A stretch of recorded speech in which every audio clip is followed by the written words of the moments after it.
열왕기상 1장 28절로 31절까지 한번 합독해 보십시다. 28절로 31절까지. 자, 시작. 다윗 왕이 명령하여 이르되 밧세바를 내 앞으로 부르라 하매 그가 왕의 앞으로 들어가 그 앞에 서는지라.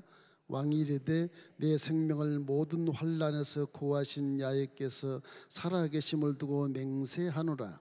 내가 이전에 이스라엘 하나님 야훼를 가리켜 내게 맹세하여 이르기를 내 아들 솔로몬이 반드시 나를 이어 왕이 되고 나를 대신하여 내 왕위에 앉으리라 하였으니 내가 오늘 그대로 행하리라. 밧세바가 얼굴을 땅에 대고 절하며 내 주의 다윗 왕은 만세수를 하옵소서 하니라. 열왕기상에 들어와서 이제 인생들의 막 삶이 또 막 우여곡절이 많고, 막 형이 동생을 죽이려 그러고 동생이 막 형을 죽이고 이제 왕자이라니 막 일어나고 이런 역사가 나타나요. 여기 본문에 말한 것처럼 그러나 하나님이 하신 말씀은 무슨 일이 일어나건 말건 상관없어요. 절대 주인공을 죽이지 않고 왕을 그대로 세웁니다. 하나님 하신 말씀은 그대로 역사하는 거예요.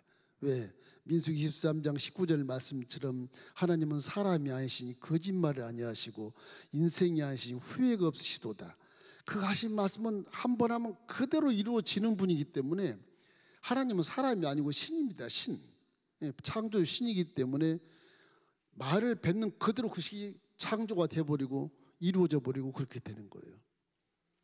그래서 하나님을 닮는 우리도 일구엔하지 말고 한번 말을 뱉으면 그대로 책임을 져야 돼. 굉장히 중요한 거예요. 오늘 제가 상징 그림을 하나 그리고 설명하도록 그렇게 하겠습니다.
고기를 한번 그려봤습니다. 고기가 사람을 막 삼키는 거예요, 그죠? 말도 안 되는 것 같죠? 근데 성경 실제 기록이라서 그게 있거든. 요나의 얘기지만 오늘은 순종에 대한 부분을 좀 하려고 그래요. 사무엘 열왕기상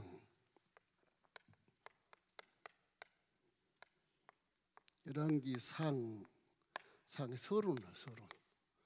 좀 이걸 배워야 내용을 좀 이해를 할 수 있어요. 시대 배경을 좀 공부해봐요. 시대 배경은 이 다윗이 이제 늙어서 이제 죽습니다. 다윗 시대가 이제 지나고 나서 BC 1000년이거든요. 예수님 오기 전 1000년. 그걸만 생각하면 돼. 예수님 오기 1000년 전에 다윗이 살았었다. 통일왕국의 2대 왕이 사울이 1대 왕, 2대가 다윗, 3대가 이제 솔로몬이에요. 이 솔로몬이 왕이 딱 되고 나니까 이 지역 나라들이 좀 변동이 심해져. 저 밑에 남방에 있는 애굽, 지금의 이집트, 여러분 잘 아는 애굽에 출애굽했던 애굽 땅, 아프리카 북부, 그 나라가 제국에서 이제 좀 쇠퇴가 돼가지고서 힘이 없어져요. 그런데 북방에 있는 아시리아라 그랬어요. 아수르 나오는데 아수르는 땅은 조그만데 굉장히 강해지요. 막 군사가 막 강성대국이고 그래요. 북한처럼 핵무기를 만드는지 몰라도 굉장히 강해져요. 그 나라 아수르가. 이 아수르가 북이스라엘을 점령을 해요. 이제 열왕기 상이라고 하는 것이 솔로몬 시대부터 시작해서 쭉 가서 이제 역대 상하까지 가서 바벨론을 포로 잡혀는 그 기간을 역사로 이렇게 기록해 놓은 것이거든요. 그러니까 열왕기 상하하고 역대 상하는 많이 이렇게 중복이 돼요. 그런 기록하는데 결과적으로 봐서 북이스라엘과 남유다 왕국이 이제 분열을 이렇게 해요. 솔로몬 아들 르호보암 때 분열을 해요. 그렇게 해서 솔로몬이 마지막에 통치를 할 때 너무 솔로몬이 왕 중의 왕이라 전 세계 솔로몬을 만나려고 각국 나라 왕들이 막 다 방문하는 거예요. 저 애굽의 나라 여왕도 와서 방문해서 결국 아이를 낳고 막 그런 지경이 벌어져요. 후궁이 막 1000명씩 막 되게 돼요. 너무너무 이제 부경을 많이 누린 솔로몬이 이렇게 지혜로운 왕이라 그래서 주변국 나라들이 전부 무역을 하기를 원하고 그래서 이 이스라엘이 아주 굉장한 그런 태평성대를 이루게 돼요. 그래서 외국 교육을 많이 해요. 북쪽에 이 이스라엘 북쪽에 있는 시돈 지방 같은데 저 아프리카 같은 데 다 그래요. 그런데 이렇게 이 지도가 이렇게 있으면 이쪽에 이제 아프리카가 제가 이제 자주 그렸던 내용들이죠. 이런 모습에 제 그림이 비슷해요. 그게 이제 갈릴리 호수가 여기가 있고 요단강이 흘러서 사해가 이렇게 와 있어요. 그 여기 이제 레바논이거든요. 지금은 레바논. 여기가 두로, 히람 그런 나라가 있어요. 북방에. 여기는 이제 헬몬산이 있고 헐몬산이라고도 해요. 헐몬산. 그게 요단강이 이렇게. 이쪽 요르단. 지금 요르단입니다. 이게 구약에는 암몬이 여기 있고, 그다음 모압이 여기 있고, 여기 이제 에돔 나라가 이렇게 있고요. 에돔 나라 바로 밑에는 이제 홍해가 이런 모습으로 이렇게 갈라져요. 요 뉴스에 수에즈 운하가 이렇게 있어요. 뉴스에 수에즈 운하 그 큰 선박이 막혀가지고 배들이 통하지 못했잖아요.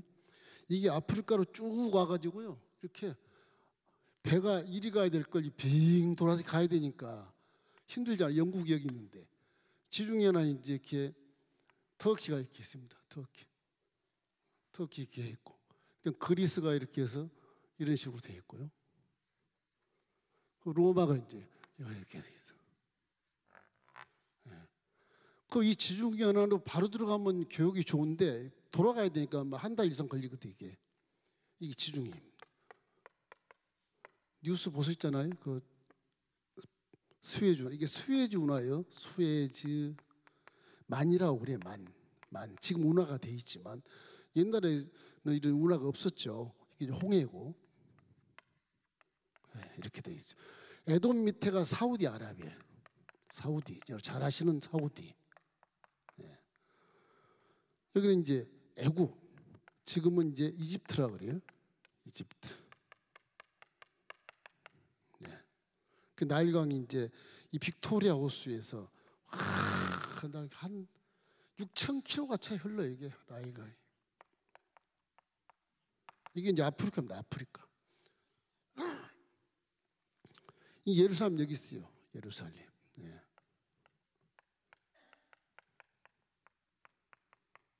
예루살렘. 이 땅이요.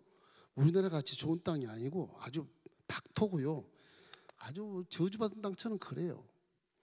이 바란 광야가 이렇게 바란 광야가 이렇게 아주 모래밭 빨간 흙더미들. 시내산이 여기 있습니다. 맨 밑에 이 시내산이. 이 광야들이 많아요. 예수님이 시험 받은 유대 광야, 유대 광야. 이것도 광야예요. 이 에돔 광야, 에돔, 그죠? 광야. 그 사우디아라비아 이쪽 있고, 그다음에 이제 요르단 쪽, 이쪽에 이제 나일강이 흐르는데 이 나일강은 전부 산에 있어서 이게 전부 산이에요, 산. 전부 산입니다. 느보산 뭐 이런 산들이 막 이건 느보산. 지금 오늘 열왕기상 얘기는 뭘 얘기하려고 그러면 예루살렘에 이제 다윗성이거든요. 다윗성. 그래서 이게 이제 여기에 이제 솔로몬 성전이 있어요. 예, 성전 여기 있어요. 성전 여기 예루살렘 딱 있어요. 이제 솔로몬이 이제 부경을 누리고 나니까 이웃 나라들이 전부 무역하게서 막 신호를 보내고 그래서 이 예루살렘인데 이쪽 이집트의 애굽의 여왕, 이 여왕이 여자예요. 아주 예뻐요. 그래서 같이 이제 이 예루살렘과 함께 이렇게 교육을 해요. 무역 교육을. 여기 있는 보석들, 보석 이 굉장히 많이 나옵니다. 다이아몬드고 뭐 무슨 뭐 보석이 잘 모르겠는데 그런 보석들이 엄청 많아서 배로 홍해로 와가지고 이 에돔강을 이렇게 와서 배로 여기 지금은 알랏이라 그러는데 아시온 게벨이라 그래서 항구에서 이 아프리카의 보석 같은 게 배로 막 들어왔어요. 너무 유명하니까 이 나라가 조그맣지만 두로에는 백향목이 많아요. 이런 것들이 많아. 성전 지을 때 전부 또 이쪽으로 이제 두로 왕이 함께 이제 무역을 하게 되고 뭐 요르단 쪽에도 모압 족속이지만 하여튼 이 나라를 굉장히 이렇게 관계를 가지려고 애를 써요. 이쪽에 이제 헐모산 뒤에도 아수르가 여기 있어요. 이 아수르가 굉장히 강합니다. 이 나라가. 원체는 이제 애굽 제국이 쇠퇴해지니까 이거 제국이었거든요. 여기도 제국이었는데 쇠퇴해지니까 아수르가 힘을 얻어서 이 아수르가 북이스라엘을 점령을 해버려요. 북이스라엘은 이 관계가 좀 아셔야 되는데 남유다 북이스라엘 그렇게 배우시잖아요. 남유다 왕국 북이스라엘 그러죠. 이 솔로몬 아들이 르호보암이 이제 자기 아버지가 우상 숭배하다 나중에 결과가 안 좋아서 굉장히 혼란스러워요. 그래가지고 여로보암이라는 장군이 이런 나라 내가 싫다. 그 장군이 반란을 일으켜서 북쪽을 다 북이스라엘로 해서 왕이 돼버려요. 다윗성이 잘나가지고 베냐민 지파 좀 이렇게 남겨놓고는 이 북쪽은 10지파. 그래서 여기 북이스라엘 2지파, 베냐민 지파하고 유다 지파 딱 2지파예요. 요거 이제 이게 남왕국, 얘가 이제 남유다 왕국이에요. 나라니까 이쪽은 북. 그래도 이스라엘이라고 하자. 이스라엘 왕국이에요. 그래서 이렇게 나라가 우리나라처럼 삼파선에가 둘 갈라져 이렇게. 그럼 북에는 10지파인데 어마어마하잖아요. 남은 2지파밖에 아니고. 근데 지난 시간에 배웠을 때 이스라엘 지파는 군사가 80만이고 2지파인 남한국은 군사가 50만이라 그랬어요. 80대 50만이에요. 이게. 싸우면 질 것 같잖아요. 남한국이. 그 2지파에 50만이면 엄청난 군사를 갖고 있는 거예요. 10지파에 80만밖에 안 되는데. 그렇잖아요. 상대가 되는 거예요. 이게. 여기는 하나님을 전적으로 믿고 북쪽은 반란을 일으켜서 하나님 필요 없다. 이 여로보암이 이건 뭐 솔로몬 왕 그 유명해도 우리가 느껴보니까 여기는 뭐 너무너무 하나님만을 경외하는 이제 이 남유다 왕국인데 여기 이제 하나님을 경외하고 북은 여기에서 이제 여로보암 뭐 이쪽 전체 단까지 거의 갑니다. 이렇게. 고당까지 이렇게 해서 북지파가 10지파. 여기 여로보암이 이제 이 단에하고 베델 여기 베델이 있어요. 베델. 베델에 금송아지를 가지고 이제 신을 만들어요. 그러니까 예수를 잘못 믿으면 이렇게 반대파들이 신을 만들어요. 그래서 여기는 완전히 영적으로 이제 음란한 것이고 이방 사람들이 들어와서 혼혈 민족이 되고 막 이래요.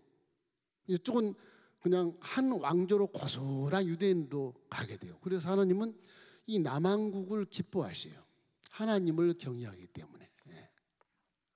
그런데 이게 땅덩어리가요. 글쎄 경기도만 할까? 조금이에요. 남왕국은 이제 한 다윗의 대를 이어서 한 왕조를 만들어요. 그 아들이 아들을 낳고 아들이 왕이 되고 또 그 아들이 왕이 되고 이렇게 한 20명의 왕들이 멸망할 때까지 시드기야까지 쭉 내려와요. 다윗부터 솔로몬 쭉 가서 시드기야까지 내려와 한 465년 정도 장시간 한 4세기를 통치를 합니다. 한 왕조가 다윗 왕조가. 여기는 그래서 남유다 왕국은 하나님 기뻐하는 왕국으로 하나님을 버리질 않아요. 여기는. 근데 북은 금송아지를 섬기고 이방 우상을 섬기고 이래버리니까 율법에 지키지도 않고 금송아지가 두 군데가 있어. 이쪽 아수르 지간은 혹시라도 변방 올 때 요 금송아지를 섬기야 들어올 수 있어. 이런 식이에요. 이 금송아지 이제 나라가 된 거예요. 이게. 결국에 나중에 이제 예후가 이 사마리아에다가 수도를 만들죠. 사마리아 성이 이제 나중에는 수도가 돼요. 그러나 여기에 이 열 지파가 다 이렇게 율법에 아주 불순종하고 그러고 이방 우상신을 섬김으로 하나님이 북이스라엘을 아수르가 강대국에서 쳐들어와 가지고 여기서 쳐들어와 가지고 BC 720년 망해요. 720년 예수님 오기 전 720년에 이게 망합니다. 망해요. 유다는 나중에 130년 후에 망해요. 여기는 반란에서 나라를 만든 것이 한 209년 정도만 209년 정도 이렇게 한 200년 정도 이렇게 나라가 살아요. 반란의 왕국이. 그러나 원 다윗성의 왕국은 465년 동안 통치가 돼요. 차이가 많이 나죠. 그래서 이 남유다는 순종들이고 북이스라엘은 다 혼혈민족이고 우상숭배하고 같은 유대인인데도 반란 쪽에 가면 하나님과는 전혀 색다른 그런 정치를 하고 통치를 했다. 그래서 여기는 여기 남왕국은 전부 일왕조입니다. 일왕조. 일왕조라고 하는 것은 왕의 가문이 하나예요. 하나. 여기는 반란이 계속 있어가지고 칠왕조. 왕이 7번 바뀌어. 그 가문이 예후 같은 가문은 한 가문에서 반란이 많이 안 일어나서 5명이 왕이 돼. 5명이 최고 많이 이제 왕을 시대를 잡는 거예요. 여기는 전부 반란해서 살해당한 왕이 8명인가 그래요. 살해시켜버리고 자기가 왕이 되고 또 첫 싹이 여러 보함이 장군으로서 이쪽에 누워보면 싫다 그래서 따로 만들어 버리니까 결국 이 나라가 됐는데 그 싹이 똑같이 살인을 낳고 또 쿠데타를 일으키고 반란을 하고 왕을 살해해버리고 왕이 확 바뀌는 거예요. 그건 북이스라엘은 영적으로 보나 역사적 사실로 보나 망할 나라이죠. 망할 나라예요. 그 남쪽은 다윗 왕 그대로 쭉 내려와서 지금도 벼이케 있는 나라 국기가 그러잖아요. 벼이케 있는 나라 국기가. 이스라엘 국기. 일왕조. 지금도 별 써요. 지금도. 저분들의 나라의 역사, 우리나라도 뭐 당구신 어떻고 그러고 이런 거 국민의 사상이 있지 않습니까? 그 변함이 없잖아요. 이스라엘은 저렇게 지금도 성경에 나와 있는 역사에 나와 있는 다윗을 최고왕으로 삼는다. 신앙이 지금도 살아 있어요. 거기는 굉장히 강해요. 신앙이 살아 있어요. 이래서 남유다 왕국이 왜 하나님 기뻐하는 왕국이냐? 딱 일왕조로서 말씀을 잘 지키고 우상숭배를 안 하기 때문에 그 4세기 이상을 하나님께 존속시켜 주시고, 맨 나중하게 이 남왕국도 범죄를 하니까 안 되겠다. 그래서 그냥 신흥 바벨론을 만들어 가지고 쳐부시게 만들어서 다 수탈하고 포로로 잡혀 들어가요. 바벨론 이쪽에 있어요. 바벨론. 여기는 이라크, 지금 이라크 지역이에요. 바벨론 제국입니다. 제국. 이라크 지역이에요. 이게 커가지고서 결국 전부 다 또 점령해서 아수르 삼키고 남유다 삼키고 다 삼켜요. 그래서 나중에 바벨론 제국 속에 들어가서 50년 이상 내지 70년까지 포로로 잡혀서 이 바벨론 땅에 가가지고 엉엉 울고, 성경에 뭐 바벨론 강가에서 모두 앉아서 예루살렘을 향해서 막 그리워하며 울었더라. 그런 게 나와요. 나라를 잃은 슬픔, 이런 것들입니다. 그래서 시편 137편 1절에도 있어요. 우리가 바벨론의 여러 강변 거기 앉아서 시온을 기억하며 울었도다. 그것이 50년 내지 한 70년, 늦게는 70년. 50년 만에 뭐 회복은 되긴 되지만 다 안 들어왔어요. 귀환을 잡혀간 사람들이 바벨론에서 안 들어왔어요. 다 안 들어왔어요. 바벨론이 좋다. 거기서 출세하고 거기 있는 사람, 다니엘 같은 이런 사람들이나 또 다니엘의 세 친구 느헤미야, 에스라, 수룹바벨 이런 분들은 다 교환했지만은 나머지 유대인들은 많이 교환 안 하고 너무너무 지겨운 나라, 전쟁이 막 2만 번 이상 막 전쟁이 나니까 살 수가 없는 나라. 지형적으로 봐도 하나님은 거기에 예수님이 태어나게 하신 것은 예언 다 해서 지형, 지물, 어려운 땅, 덥고 그 황토밭의 땅, 풀 한 폭이 나지 않은 그런 땅에 예수님이 오신 이유는 인생은, 하나님을 떠난 인생은 이렇게 고난 속에 사는 거란다 하는 것을 상징적으로 체험하게 만드는 거예요. 그래서 우리나라에 안 태어나신 거예요. 아주 어려운 곳에 태어나게 된 것입니다. 이래서 유대인들은 예루살렘을 그리워하면서 이 시내산에서 모세에게 주었던 언약하고 다윗 왕에 주었던 그 언약을 마음에 항상 새기면서 바벨론에 살면서 여기 서남방 예루살렘 성전을 향해서 계속 기도하고 그 그리워하는 그런 그 만국의 서름, 나라를 잃어버린 그런 서름에 대해서 거의 뭐 50년 이상을 이렇게 그리워하면서 눈물로 보낸 세월을 가졌다. 그 다음에 이제 귀환을 하지 않습니까? 고레스 왕부터 시작해 귀환을 이렇게 들어오는데, 귀환한 이후에 이제 신약과 관계가 그 구약이 끝나요. 거기서 나중에 선지자들이 이 안에 다 들어있어요. 따로 공부할 필요가 없어요. 전부 들어있어요. 그래서 이제 멸망했다가 50년에 1차 기환, 2차 기환, 3차 기환 들어왔을 때 이제 다시 예루살렘 재건되잖아요. 그때부터 한 400년 동안을 성경은 딱 침묵하고 있어요. 400년 동안 침묵을 해요. 성경 하나도 안 나와 있어. 그래서 사이에 4세기가 안 나와 있어요. 이제 이 세계 교회사에 보면, 이제 세계 역사에 보면, 이제 일반 역사에 똑같이 바벨론 제국이 이스라엘을 멸망시켜서 귀환을 해서 이제 성전을 건축하게 하지만은, 왕을 참아 건축하지만 그 다음부터는 뚝 끊어져요. 그리고 새로 신약 마태복음이 딱 나와요. 400년 세월이 어디로 갔냐? 그거는 이제 우리가 일반 역사에서 그냥 알 수가 있어요. 일반 역사에서는 요 바벨론 제국이요, 여기서 이제 헬라 제국이래요. 헬라 제국이 형성됩니다. 여러분 잘 아는 알렉산더 아시죠? 알렉산더 대왕 그러잖아요. 대왕.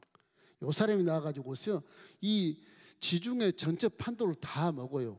바벨론을 집어삼켜요. 에집트도 이것도 집어삼켜요. 전체를 다 집어삼켜요. 이 알렉산더 헬라 제국이 다 집어삼켜요. 그 400년 침묵 기간에 다 집어삼켜요. 그러니까 맨 마지막에 이제 한 40년 남겨놓고 예수님 오지 한 40년 남겨놓고 로마 제국이 형성돼요.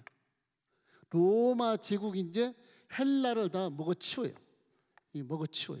그 로마 제국이 이제 굉장히 강성해서 이스라엘 전체도 다 점령했기 때문에 예수님 오신 시기는 로마 제국이 새롭게 이제 판도를 바꿔서 식민지화 했을 때 그때 예수님이 딱 나타나시는 거예요. 역사가 그래요. 그게 성경과 쫙 들어맞아요. 그 다음에 예수님이 나타나서 마태복음부터 또 다시 시작을 해요. 뭐 400년의 침묵기간이 왜 그렇게 했을까? 그건 상황상 서로 신학자들이 잘 몰라요. 추정만 할 뿐이지. 헬라 제국이 약 4세기를 이 지역을 막 감싸놨기 때문에 에집트 사람이나 사우디아라비아 사람이나 요르단 사람이나 이스라엘 사람이나 터키 사람이나 그리스 사람이나 다 로마까지 해서 전부 바벨론까지 포함해서 헬라 말을 다 해요. 400년을 식민지화 시켰으니까. 일본이 30년 우리 이름 쓰지 말게 하고 일본말 하라고 그렇게 한 것처럼 그렇게 해서 400년이 갔으니까 뭐 전부 헬라 말을 다 알아요. 그 성경이 그때 헬라 말로 다 사본이 많이 생겨요. 성경이. 믿음 있는 자들이 하나님 야의 말씀을 전부 헬라로 기록을 해. 그래서 성경의 번역본 가장 원본과 유사한 그 성경은 헬라 성경이에요. 헬라 성경. 영어 성경은 한참 뒤에 오고요. 헬라 성경이 로마 제국이 되니까 로마 제국 라틴어로 또 번역을 해요. 그 라틴어는 로마 제국이 길게는 막 1000년까지 가는데도 막 이 동서 간에 이런 그런 싸움이 벌어져서 로마가 좀 휘청거리는 가운데 헬라 제국, 헬라 이름으로 쓴 성경이 가장 유력한 그런 원본과 비슷하다. 그래서 그걸 영어로 따서 중국으로 갔다가 한국으로 온 거예요. 우리는 한국 성경은 중국에서 왔던 성경을 해석해 온 거 있고 나중에 일본 가서 성사들이 영어 성경을 가지고 해석해서 들어온 게 쪽복음이 있고 그래요. 역사가 그렇습니다. 그 정도 알고 계시면 될 것 같고요. 이게 무슨 역사 공부하는 것도 아니고 성경은 사실이라는 걸 제가 말씀해 드리는 거예요. 만든 게 아니라는 거예요. 지금도 저 역사하고 똑같아요. 그걸 생각하시면 됩니다. 어렵지만 자 그래서 저 정도 알고 계시고 열왕기 상하가 누가 지었냐? 작자가 이게 미상이에요. 누가 지는지 몰라. 그런데 열왕기 상하를 딱 읽어보면 바벨론 포로 전후에 어느 누가 지었어요. 그런데 희한하게 성경의 에레미야서를 보면 이 열왕기 상하고 문체나 여러 그 성향이 비슷해서 신학자들이 에레미야가 지어자다 그 생각하고 탈무드의 이 유대 전승에도 에레미야가 이걸 지었다 그렇게 나옵니다. 그래서 이 저자는 에레미야라고 생각하면 되고 더 이상 파고들 필요가 없어요. 별로 중요한 게 아니니까. 이제 기록 내용이 이제 솔로몬 왕부터 바벨론 포로까지 그 역사를 기록해낸 것이고 그 왕들의 그 악하고 선한 왕들의 그런 것을 평가하는 책이 이제 역사서예요. 우리도 성경에는 역사서를 따로 이렇게 만들어놔. 사무엘상하, 열왕기상하, 역대상하, 역사서가 딱 역사니까 그대로. 성경 사실이에요. 우리가 이제 알게 되는 것입니다.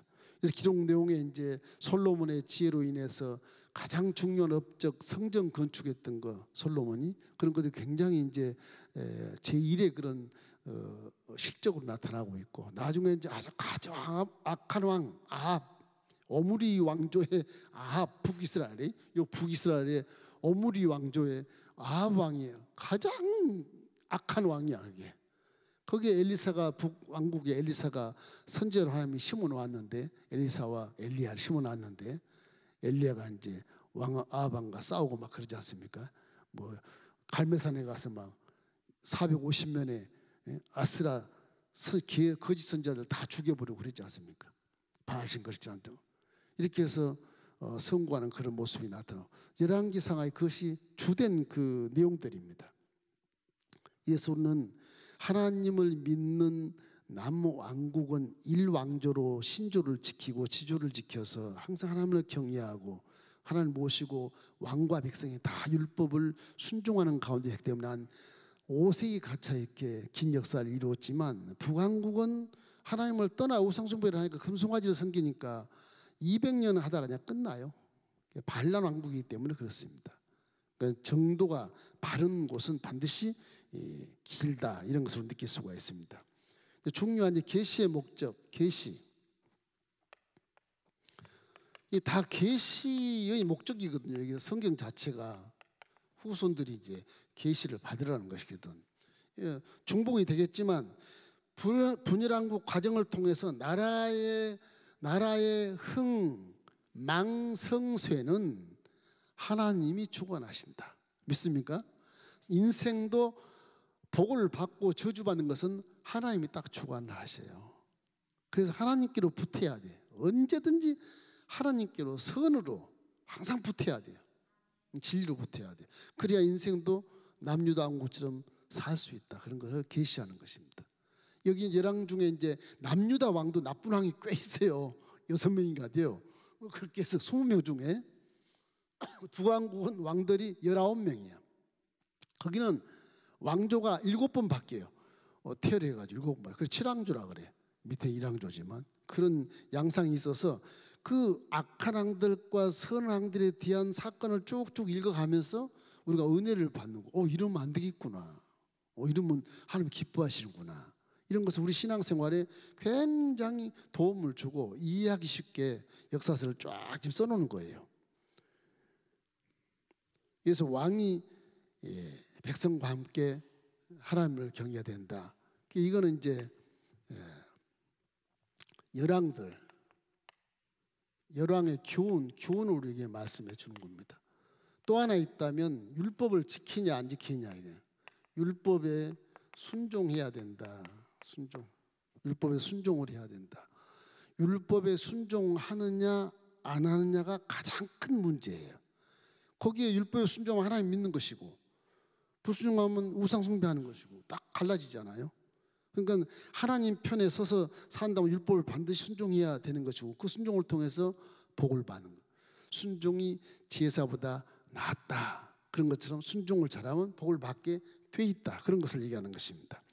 그리고 하나님은 이 세 번째는 은혜를 주세요. 죄악 중에도 은혜를 줘요. 북에도 선한 왕이 한두 명 있어요. 이제 순종하는 자는 여기서도 복을 받아요.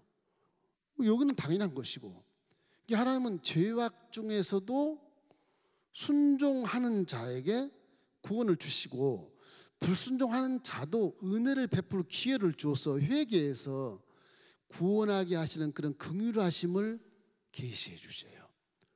하나님이 그렇게 너를 그냥 채찍으로 때리고 저주를 했어도 잘 회개만 해봐라. 하나님은 사랑이시다.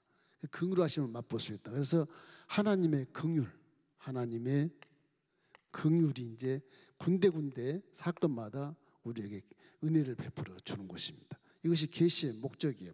역사적으로는 똑같이 이제 이 다윗의 그런 마음이 합한 자 기준으로 봤을 때 선과 악이 분별하는 그런 예언자들의 활동이 속에 다 나옵니다. 이제 이사야도 나오고 엘리야도 나오고 엘리사도 나오고 다 나오게 호세아 이래서 다 나와요. 그렇게 해서 이제 선지자들이 사역하는 모습이 나와요. 자, 이게 서론으로 이렇게 여러분이 앉고 오늘 주된 것은 순종입니다. 순종.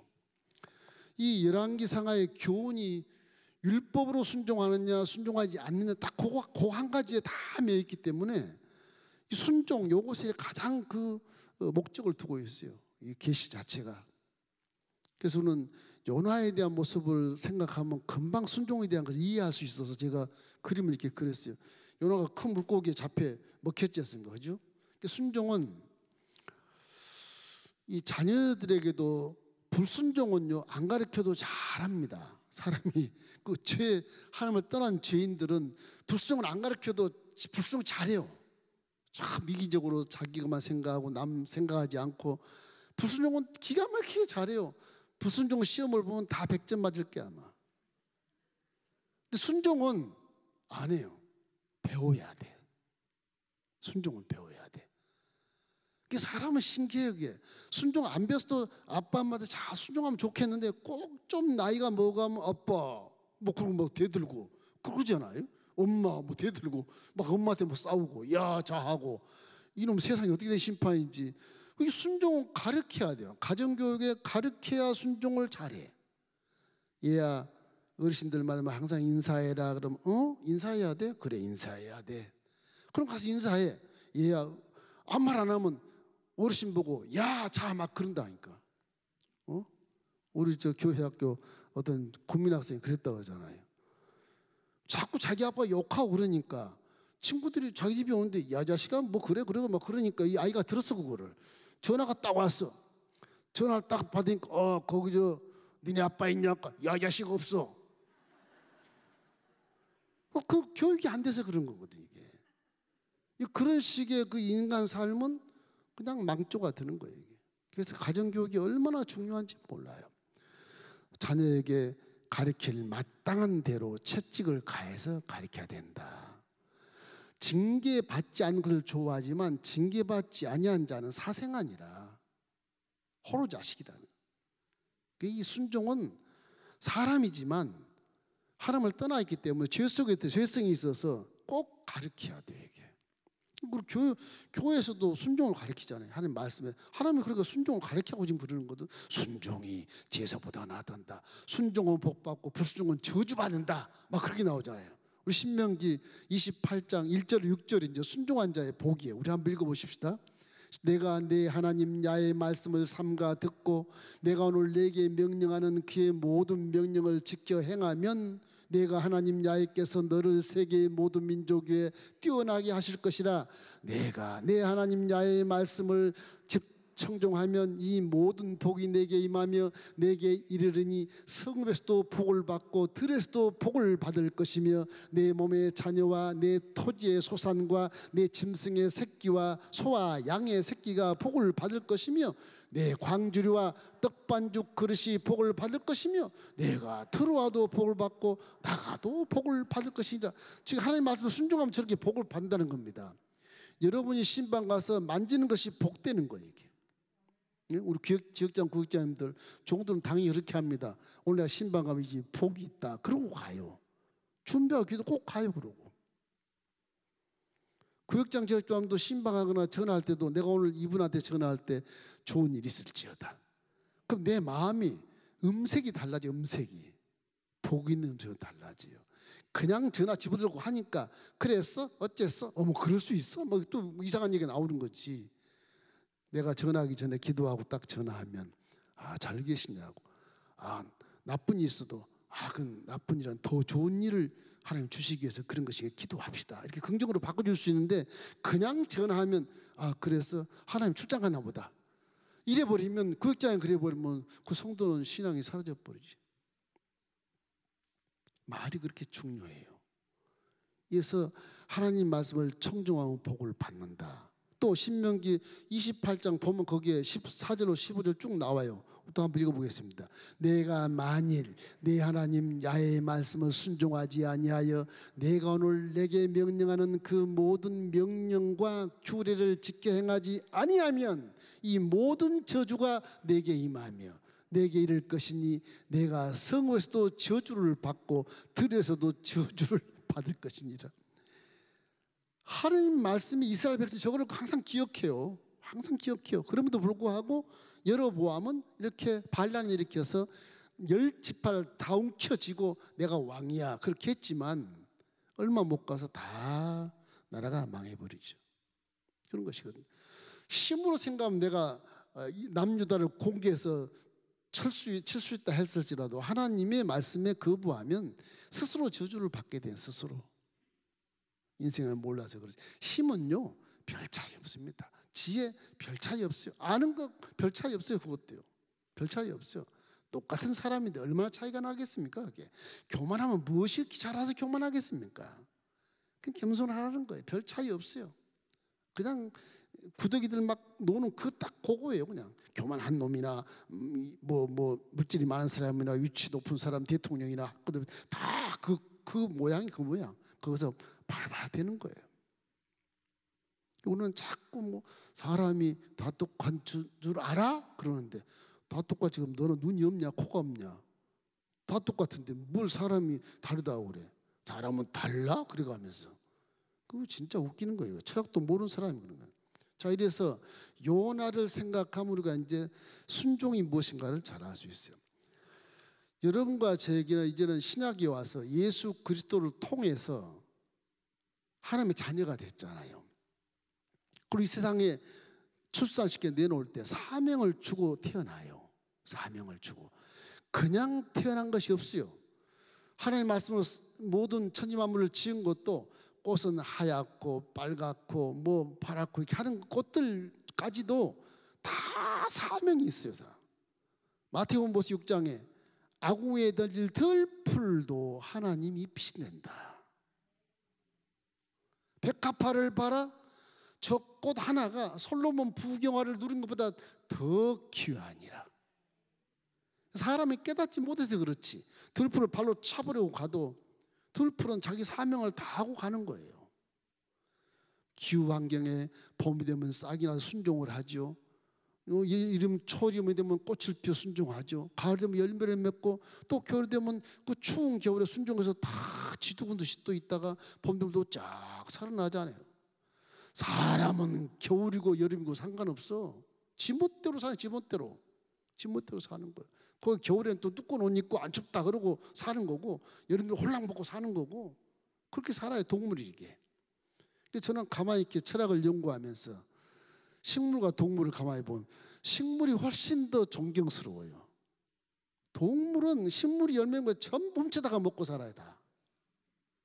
신기해. 좀 거름 줬다가 싹 비어서 먹고 살고 돼지 밥 줬다가 잡아먹고 살아버리고 뭐 신기해요. 이 동물이 얼마나 약탈이 심한지 몰라.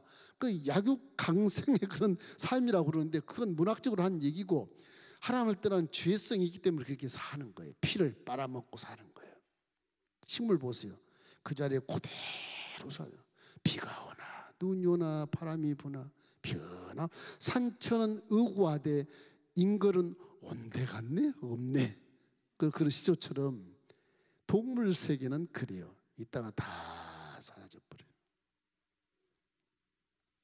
사람이 그렇게 위대하기 시원했지만 죄성 있는 동물은 위대하지가 않습니다. 그래서 하나님이 말씀을 주고 나를 믿으라 했을 때 믿으면 그 사람이 존귀한 새로운 피조물로 거듭나는 것이에요. 심하게 얘기하면 무슨 얘기를 할 수 있는 건데 뭐 방송하니까 그렇게 얘기는 못하겠지만 사람은 그렇게 죄성 있는 우리에게 구원받지 못하면 새로운 피조물이 될 수가 없어요. 될 수가 없어요. 우리에게 계시하신 것입니다. 이 요나를 보면 요나서에 보면 하나님이 요나에게 요나야 너 북방에 가서 니네에 가서 복음을 전해라. 요나가 가만히 생각하니까 하나님은 순종하는 선지자지만 내가 기도도 많이 하지만 도저히 마음이 용납이 안 되는 거예요. 복음을 전해요. 누구한테요? 내 원수한테요? 그러는 거예요. 북방 얘기한 그 강이 흐르는 곳이 어디냐 그러면 바벨 이라크 지방. 니네가 이거 이라크 지방에 티그리스 강, 유프라스 강이 흘러요. 이렇게. 쿠웨이트가 있고 이라크 쿠웨이트 쪽에 강이 흘러요. 그 유프라스 강, 티그리스 강 위에 니네라고 하는 데가 니네의 성이 있어요. 아수르 성입니다. 아수르 성. 아수르가 굉장히 강대했기 때문에 이 북이스라엘 막 내리쳤거든요. 뺏어가고 곡식도 뺏어가고 막 수없이 뺏어가 나중에 멸망시켜 버려요. 요나가 생각할 때 뭔 소리야 이거? 우리 민족들 얼마나 잡아 죽이고 다 수탈해가고 막 멸망하게 만들면 저 나라를 내가 하나님 말씀을 전달하라고요? 못해요. 나는 죽어도 못해요. 하나님 말씀에 순종을 안 하는 거야. 그러니까 순종 안 하는 요나 모습을 보세요. 순종 안 하면 결국에는 그 순종 안 하는 이유는 인간이 물질 세계의 환경을 보면서 얘기하는 것이거든요. 불순종하는 것이거든. 여러분이 배웠던 지식이나 경험이나 이성이나 체험 이런 것들이 자꾸 신앙에 들어가지고서 이것만 하면 안 돼요. 못 줘요. 저 사람 내가 용서하고 싶어. 이것만은 안 돼요. 이런 것들 있잖아요. 이런 것들이 다 인본주의적인 관점에서 나오는 거예요. 항상 인본주의가 신본주의를 불순종하게 만들어요. 인본주의가 뭐냐고 물어보니 계신데 사람의 생각이 하나님의 생각을 자꾸 불순종하게 만드는 것이 인본주의라 그래요. 합리적인 사고방식. 하나 더하기 하나는 둘인데 목사님 왜 하나 더하기 하나는 열이라 그러지? 압니다. 뭐 그런 거잖아요. 그런 거. 이 불순종이라는 건 그런 거지. 인본주의에서 나오는 사람의 생각에서 나오는 그 생각은 무슨 생각이냐? 이때까지 경험하고 지식으로 배웠던 것 이런 짤막한 상식 가지고 이 하나님 말씀을 불순종하는 거예요. 안 믿는 거예요. 그건 하나님과 싸움도 안 돼요. 어리석은 것에 불과한 것이지. 불순종은 어리석은 가운데서 저주를 받는 겁니다. 하나님 말씀을 듣고 청종하면 복을 받지만 삼가 듣고 불순종하면 저주받는다 그랬지 않습니까? 그렇게 가는 거예요. 이렇기 때문에 순종은 생명이고 불순종은 죽음이라는 것을 우리가 알 수가 있어요. 자, 시편 119편 71절로 72절을 읽으면 잘 알아요. 고난 당한 것이 내게 유익이라. 이로 말미암아 내가 주의 율례들을 배우게 되었나이다. 주의 입의 법이 내게는 천천 금은보다 좋으니이다. 다시 고난을 딱 당해보니까 불순종을 해보니까 기가 찬 거 이게. 아이고 고난을 당한 내가 많이 깨닫고 회개도 많이 하고 내가 사람 되게 됐네요. 그래서 이제부터 내가 말씀만 내가 배우겠습니다 이렇게 나와요. 말씀이 복이니까. 그러면서 하는 말이 와 하나님에서 나온 말씀이 천천 금은보다 더 좋네요. 이 말씀 노다지네 노다지. 다시 그렇게 깨닫는 거예요. 그러니까 불순종은 저주로 가는 지름길이니까 절대 불순종을 안 해야 되겠는데 제가 엘린교회 처음 독립하기 전에 왔을 때 15년 전에 왔을 때 그 얘기를 했는데 절대 믿음을 가지십시오. 절대 순종하십시오. 절대 사랑하십시오. 절대 감사하십시오. 지금도 기억이 생생해 그게. 믿음의 지론이에요 그게. 절대 순종하는 것이 복이 된다니까. 환경이 어떻든 간에 상관없어요. 내가 이런 환경에 어떻게 순종을 해요? 이런 환경에 내가 어떻게 순종합니다. 그렇게 얘기해도 그럼에도 불구하고 순종하면 복이 임하게 된다. 그게 믿음이에요. 믿음. 그네 얘기했죠 언젠가. 그네를 탁 버리고 쫙 나를 때 이거 큰일 났잖아요. 이게 떨어지면 죽는데 내 몸을 포기하고 버려버릴 때 하나님이 딱 손을 붙잡아 준다니까. 그게 기적이에요. 믿음이라는 게 쉬운 게 아닙니다 사실은. 어린아이처럼 믿으라 그래요. 어린아이를 저 선반에 올려놓고 뛰어내려가면 그냥 뭐 조심을 하지도 않고 그냥 뛰어내려. 아빠 믿고 그냥 때리잖아요. 그냥 아빠가 잘못 받으면 죽어요 애가. 근데 얘는 그냥 뛰어내려. 그냥 우리 아빠가 받아줄 거니까 그러잖아요. 다 체험해 봤을 겁니다. 그런 거는 그게 믿음이에요. 그게 우리는 과연 그렇게 하고 있는가? 그걸 이제 열왕기 상하 역대상하 쭉 가르쳐 주는 거예요. 기본을 제가 설명드린 것이니까. 그래서 순종이라고 하는 것은 지혜서가 낫다는 말이 거기서 나오는 것입니다. 또 하나님께서 항상 이제 이거 써야 되겠네. 순종이 제사보다 낫다. 절대 순종, 절대 순종해야 된다. 둘째는 이제 말씀에 항상 하나님이 간섭을 하세요. 간섭. 불순종하면 하나님이 항상 간섭을 하게 돼 있어요. 순종하면 복을 주시지만 간섭하게 돼 있어요. 인본주의를 없애야 돼요. 인본주의. 아이고 이걸 없애야 돼.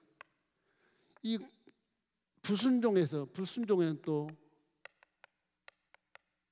불순종은 하나님이 간섭을 하셔. 간섭. 불순종하면 너 잘 가라 저주받으라 그걸 버릴 것 같잖아요. 근데 하나님은 사람이 아니시니 거짓말 안 하시고 인생이 하시 후회가 없으시고 하신 말을 그대로 한다 그랬잖아요. 처음에 요나에게 준 말씀을 명령했으면 그 요나가 반드시 그대로 하고 죽어야 돼. 사명을 다하고 죽어야 돼. 지금 하나님을 피해서 막 도망갔는데 이놈을 도망갔다고 내버려 두는 하나님이 아니에요. 그대로 하나님 하신 말씀은 그대로 역사하고 죽든지 말든지 그러다는 거예요. 하나님이 항상 간섭하게 돼 있어요. 이런 의미에서는 저와 여러분은 73억 인구들 중에 한 사람 다 불러서 구원해 놓고 너는 내 딸이야 내 아들이야 그렇게 해놓은 이 존재가 불순종하고 떠나도 처음에 줬던 은혜의 말씀을 그걸 이루고 나가야 돼. 이루고 떠나가든지 말든지 그렇게 되는 거예요. 항상 우리한테는 하나님이 잘못된 길로 가도 긍휼함을 베푸셔서 은혜를 주시면서 돌아오게 만들기도 하지만 어찌하든지 불순종하면 간섭을 탁탁 하게 돼 있어요. 돌아오게 하려고. 그러기 위해서 지금은 이 요나 시대보다 더 하나님이 민감하게 하기 위해서 성령을 여러분 속에 주시는 것입니다. 성령. 그 성령이 기도할 때마다 깨닫게 하시고 기도할 때마다 이렇게 해서 말씀이 생각나게 하시고 돌아오게 만들어 자꾸 돌아오게 만들어주고 성령이 지금은 굉장히 간섭이 심하세요. 우리 함께 계시기 때문에. 그래서 방망이로 막 가슴을 치게 만들고 뒤통수를 빵 때리게 만들고 아이고 죄송합니다. 뜨거라 다시 안 그럴게요. 그러고 막 회개하게 되고 그래서 바른 길을 걷게 만들어주는 거거든. 항상 불순종은 하나님이 간섭하신다. 이걸 기억해야 됩니다. 하나님이 모르시겠지? 그렇지가 않아요. 하나님은 무소부지하기 때문에 어두운 속에서나 밝은 곳에나 숨어있는 곳에나 뭐 감춰있는 곳이나 잠궈있는 곳이나 다 하나님은 계시기 때문에 다 드러나버려. 지은 것이 하나도 드러나지 않음이 없다. 다 드러나게 되는 겁니다. 요나 다시스로 배를 타고 가. 여기에서 이제 배를 이 항구 지중해에서 배를 타고 가요. 배를 타고 갑니다. 배를 타고 가는데 요 배가 배를 타고 어디로 가냐? 스페인으로 갔대요. 스페인 쪽으로 간대요. 이쪽 반대로 가는 거예요. 이쪽 가서 아수르에 전해야 되는데 아수르가 전화해야 되는데 반대편으로 인간 생각이 그러잖아요. 하나님이 아수르로 가라니까 내가 저 반대편으로 도망가면 괜찮겠지? 그래서 도망가는 거죠. 웬걸 하나님 다 보고 계시거든. 그놈의 자식 바다에게 풍랑을 일으킬까 아직. 뭐 하나님은 다 뭐 풍랑아 잠잠하는 거고 풍랑 일어나면 뭐 일어나는 것인데 풍랑 일어날 게 배가 뒤집게 생겼으니 저 배에서 누가 죄진 놈 입에 탔냐 이렇게 나오는 겁니다. 이거는 풍랑은 그냥 일어진 거. 이거 뭐 풍랑 이렇게 대폭 일어날 수 있어. 누가 우리 배에 탔어? 제비 뽑아봐라. 잠자고 뱀이 차인 놈 잠자고 걸 깨가지고서 당신 나오시오. 그래가지고 다 모여. 그래가지고 갑판에서 제비를 뽑는데 하나님이 딱 제비 뽑는 걸 보고 계시거든요. 요나야 네가 뽑아라. 딱 뽑았더니 지가 뽑히는 거예요. 그래서 거기서 옛날엔 제비 뽑기 하면 하나님의 뜻이라고 생각했거든. 그 요나 거기서 이제 고백을 해요. 내가 하나님 앞에 도망 나와서 내가 갔다. 나 때문에 그런 거야. 나 바다에 던져버려. 야, 요나는 참 뭐 다혈질인 건지 모르겠지만 지혜도 참 충만해요. 사람이 자기 스스로 바다에 던져 자살하면 지옥 가잖아요. 에? 그러니까 내가 자살할 때 네가 던져. 던져라. 나 죽어버리란다 차라리. 저놈 원수 집안에 이 니느웨의 원수 집안에 내가 복음 전할 바에는 내가 죽어버리자. 난 그렇게 못한다. 내 원수 내 조상을 다 죽인 놈 저놈들 어떻게 내가 복음을 준 거야. 내가 죽으면 자살하면 안 되니까 네가 나 들벗어 던져. 자기 고백을 딱 해. 나 때문에 그런 것이다. 날 잡아 던져라. 거기서 뱃사람들이 살려니까 어쩔 수 없지. 지금 막 배가 뒤집어질 판공인데 그거 잡아 던져버린 거죠. 던져버린 거죠. 죽었지 요나가. 그래도 사명을 다하고 죽어야 돼. 사명을 다하고.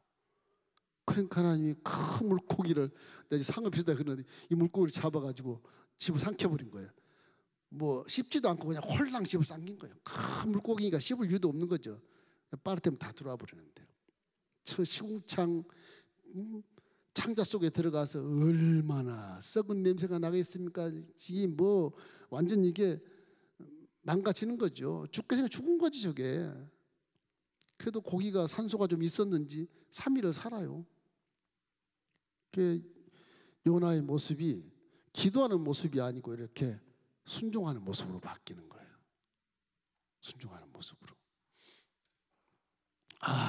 내가 하나님을 떠나서 죽으면 죽으리라 절대 전도 못한다. 그러고 도망 나왔더니 세상에 물에 빠져 죽은 줄 알았더니 나를 고기 뱃속에 집어넣으셔. 세상에. 그렇게 아주 냄새 지극한 것에 숨 막혀 죽게 질식하게 생겼는데 여기 놓고 나보고 기도하라는 거야. 그 아우성 때문에 3일 동안 갇혀가지고서 사는 것마저 기적이지만 완전히 하는 말씀에 순종하는 모습이 딱 되는 거예요. 기도하는 모습은 저리 가라. 기도도 못해. 그냥 아무 말 못하고 주여 그러고 거꾸로지는 거지요. 그렇게 하나님의 간섭에서 사명은 꼭 하게 한다. 하나님 말씀은 꼭 이루어진 다음에 가든지 말든지 그런 것이거든요. 그러니까 저와 여러분도 하나님의 아들 딸로서 부르셨으니까 여러분은 다 사명이 있습니다. 그 증거가 지휘 자리에 앉아있기 때문에 그 증거예요. 왜 살아계십니까? 뭐하러 살아계시죠 지금? 뭐하러 예배드리러 와 계셔요? 지금 사명이 있어 지금 앉아있는 거예요. 내 사명이 무엇인가 지금 생각하셔야 돼. 안 그러면 하나님 간섭하니까 생각하셔야 돼. 하나님 순종 잘하겠습니다. 사명 꼭 감당해. 전도 열심히 하겠습니다. 이웃집에 구제하겠습니다. 지나갈 때 죄송합니다. 회개합니다. 이렇게 해서 이제 회개하면서 사명 감당하시기를 주의 이름으로 축원합니다. 아내도 하나님이 다 간섭해. 피해봤자 요나처럼 더 고생만 직살나게 하고 안 죽여요. 또 감당 다 하게 하고 이제 인생 끝나게 하는 거예요. 질병이 많이 와도 거의 다 그 질병들은 다 기도해서 깨닫게 하는 거예요. 사명 다 할 때는 그 질병 하나로 싹 소환명령 떨어서 가게 되는 겁니다. 여러분이 뭐 말하는 불치병이나 이런 것들 다 그렇게 가는 건 아니에요. 우리 맹비아 전사님처럼 암 걸다 낫잖아. 사명 있어 나면 사명 다 했으면 가는 거예요. 그런 거예요. 그러니까 우리 사명을 잘 깨닫고 내가 해야 될 것이 무엇인가를 여러분 기억하기를 주의 이름으로 축원합니다. 자, 에베소서 1장 5절을 한번 읽어봐요. 기쁘신 뜻대로 우리를 예정하사 예수 그리스도로 말미암아 자기 아들들이 되게 하셨으니.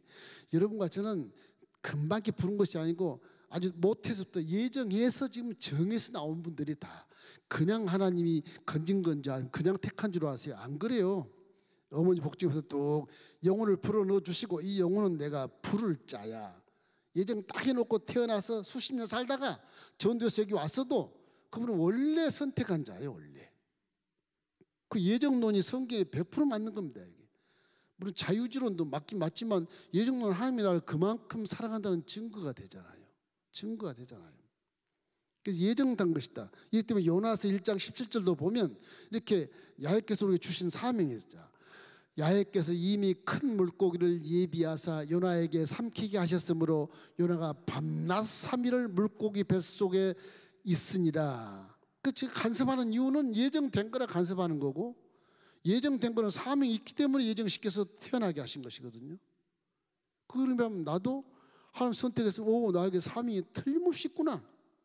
저도 4년을 불순종해서 4년 불순종한 게 꼭 이게 무슨 일이 걸리면 큰일이 걸리면 4년 때문에 내가 기회를 못 잡는 거예요. 이상할 만큼 그래요. 두세 번 겪었어요. 4년 전에 먼저 순종했으면 내가 이러지 않을 텐데 야, 이 좋은 길을 놓쳤구나. 이 생각이 딱 스치는 거예요. 얼마나 하나님과 싸웠는지 몰라요. 그 불순종 때문에 4년 동안을. 근데 그것이 꼭 걸려요. 지금까지도. 4년만 내가 먼저 엘린교회에 왔으면 기가 막힌 일이 일어날 텐데 이 생각이 막 나오는 거 있지 않습니까? 막 그런 거. 야, 그 참 불순종이 끝까지 그걸 깨닫게 해요. 끝까지. 항상 여러분 절대 하나님 말씀에 순종하십시오. 그러면 손실이 없어요. 손해가 없어요. 이거는 손해 없는 것입니다. 그래서 오늘 하나님 반드시 간섭한다는 사실을 기억하시길 주의 이름으로 축원합니다. 하나님은 또 반드시 회개하게 만들어. 회개하게 만드시 하나님. 불순종했다 회개 안 하면 하나님이 사용할 수가 없어요. 다시 죄성으로 있으면 그래 네가 오기로 회개 안 하고 나와서 니네 간단 말이냐? 그 네 입에서 사랑의 말이 나오겠느냐? 축복의 말이 나오겠느냐? 구원의 말이 나오겠느냐? 내 의미의 말이 나오겠느냐? 안 나온다는 거죠. 그래서 회개시키기 위해서 간섭하는 거예요. 간섭. 그러면 확 꼬꾸러져서 잘못했습니다 하나님. 그대로 순종하겠습니다. 그래 마음이 이제 오염된 생각이 싹 사라지고 기쁜 마음은 아니지만 하나님 말씀을 정직하게 선포할 수 있어요. 니느웨야 40일 후에 하나님이 멸망시킬 것이다, 정확하게 얘기를 해요.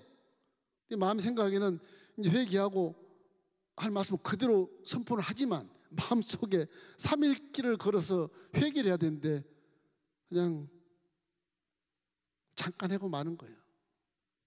들은 둥 마는 둥 외쳤지 않을 것 같아. 요나는 느니의 백성들아 조용하게 외쳤을 것 같아. 많이 구원받으면 안 되니까 나쁜 놈들.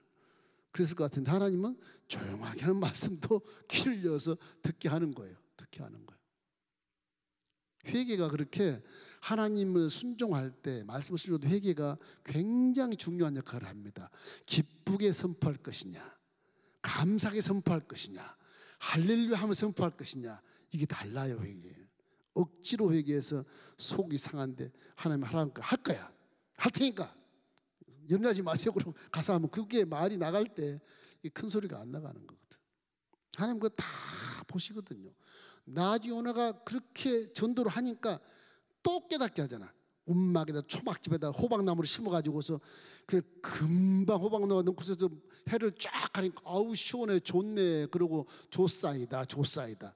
그래 너 아주 쌤통 막아봐라. 햇볕에 50도로 내리쬐가지고 쫙 말라버리게 하고 햇빛이 막 이마에 퍼지게 하니까 아이고 뜨거라. 왜 하나님이 이렇게 죽게 하십니까? 이렇게 불평하잖아요. 계속 요나를 하나님이 가르쳐요. 불순종하지 말라고. 우리가 그런 것 같지 않아요? 자, 순종하다 또 환경이 그러니까 하나님 이건 용서해 주시겠지. 아, 이 정도니까 난 이해해 주시겠지. 뭐 이런 식으로 생각하면서 명분을 세워서 자기 나름대로 해석하고 이렇게 하다가 또 빵 터져 맞고 떼약 뱉어져 이마가 홀랑 벗겨지고 이 하나님께 원망하고 그런 일이 또 생기게 되는 거거든. 그러니까 회개라는 것은 끊임없이 해야 돼. 끊임없이. 뱃속에 있을 때도 회개하고 밖에 토해에 나도 아이고 살았다 그러지 말고 그 살았을 때 은혜를 기억하고 또 회개해야 되고 전도할 때 어떻게 전도할까 또 묻고 또 회개하면 전도해야 되고 그래야 되지 않겠어? 그러면 그 떼약볕에 호박나무 넝쿨이 막 하루아침에 자라가지고 서늘하게 했다가 갑자기 뜨겁게 할 이유가 없는 거예요. 못 깨달으면 그렇게 하는 것입니다. 그래서 회개는 반드시 있어야 된다. 맨 마지막으로 이제 사명입니다. 사명. 사명을 다하라. 이것 때문에 지금 우리가 존재하는 것이거든요. 이게 우리 세상에 존재한 이유입니다. 이게 존재 이유의 존재 이유. 여러분이 살고 있는 이 이유가 이거예요. 사명. 다 사명이 있으니까 나이 많은 제가 무슨 목사님 사명이 있겠습니까? 그럴지 몰라도 반드시 거기는 사명이 있어요. 중보기도만 하는 사명도 있을 것이고 전도한 사명도 있을 것이고 뭐 구제한 사명도 있을 것이고 뭔가 뭐 불신자를 위해서 대신하는 그런 봉사와 헌신도 있을 것이고 틀림없이 있어요. 틀림없이. 결국에는 요나가 사명 때문에 하나님 나를 이렇게 안 죽이고 물고기에 집어넣었다 다시 꺼내셨다가 이렇게 하시는구나. 그래서 니느웨 가서 전도를 하게 되죠. 잠깐 했어요. 3일길을 갔는데 하루쯤 갔나 그래요. 40일 후에 니느웨가 다 멸하리라. 근데 그 소리를 임금이 들어요. 왕이. 백성이 다 들어요. 이 불신자 임금이 이스라엘을 쳐부신 아수르 나쁜 놈들이 왕이 말이지 전 백성들은 다 단식을 해라 그래. 금식이 아니고 완전히 단식이야. 니네들 키우고 있는 소, 가축들 전부 먹이통 다 싹 비워라. 없애라. 사람 가지면 다 금식해야 돼. 이 불신자 왕이 저 원수 같은 왕이 저런 조서를 내리는 것도 웃기잖아요. 이게. 아니 하나님 나라에 믿는 자들을 다 망하게 한 저 장본인이 어떻게 요나가 한 말에 의해서 하나님 말씀이라고 그렇게 듣냔 말이에요. 너무 웃기잖아요. 다 금식을 해요. 나라 그냥 조용한 거예요. 하나님이 위에서 막 역사하는 거예요. 막 역사하는 거예요. 그래서 12만 명이 구원을 받아. 12만 명이, 요나 하나 때문에 12만 명이 구원을 받는 거예요. 아마 성경 중에 요나처럼 전도 많이 한 사람 없을 겁니다. 베드로도 해봐야 3,000명 하루에, 요나는 12만 명이 구원 받았다니까. 이 사명이라고 하는 것이 그런 거예요. 내가 상상할 수 없는 하나님의 뜻이 있다. 그래서 내 사명이 별것 같지도 않지만 뭐 이게 큰 열매를 맺겠어. 그래도 하나님은 그 열매를 맺게 하는 것입니다. 요나서 3장 2절 우리 함께 읽어보십시다. 나는 감사하는 목소리, 일어나 저 큰 성읍 니느웨로 가서 내가 내게 명한 바를 그들에게 선포하려 하신지라. 그 사명을 깨닫게 되는 거예요. 사명을 깨닫게 하는 거. 그래서 금방 나온 말씀 요나서 2장 9절로 10절 우리 한번 읽어보십시다. 9절로 10절. 예, 나는 감사하는 목소리로 주께 제사를 드리며 나의 소원을 주께 갖겠나이다. 구원은 야훼께 속하였나이다. 감사함으로 아뢰잖아요. 완전히 회복된 사명을 알고 하나님께 감사함으로 복음을 전하긴 전하는데, 그래도 요나는 실제 실천할 때 잠깐 떠들고 말거든요. 잠깐 떠들고 말아요. 그리고 이게 니네가 망하나 안 망하냐 그러고 언덕 가서 딱 앉아있어. 거기서 그때 박너쿨이 쫙 올라가지고서 햇볕을 가려주다가 갑자기 사라지니까 뭐야 이거, 하나님 뭐 하시는 거야, 뭐 이렇게 나오는 겁니다. 사람이란 게 참 환경에 그렇게 민감하고 지배를 받기 때문에 그럴 수밖에 없다고. 결국 우리의 순종이란 건 뭐냐, 인생의 실존, 이 열왕기 상하, 역대 상하에 나온 이 실존적인 실제 환경에서 항상 뭘 생각해야 되냐, 하나님은 살아계신다. 요걸 말씀하는 겁니다. 그러니까 신상해로우니까 절대 순종해라, 그 말씀이에요. 코로나가 장시간 있어도 하나님은 그래도 살아계세요. 지나가 보세요. 그래도 살아계세요.